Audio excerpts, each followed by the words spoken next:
Добре дошли на откриването на хоровите изпълнения от 6-ти Международен хоров фестивал «Хармония». Едно събитие, което заема достойно място в културният календар на града ни.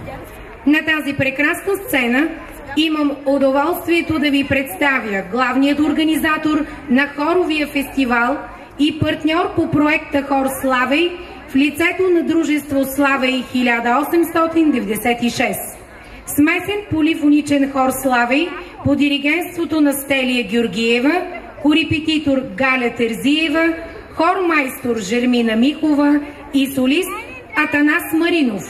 Ще се представи с Харманли, музика и текст Петя Карабакалова, О Соле Мио, музика Ди Капуа, солист Атанас Маринов. Слушай дъжда, музика Амилии.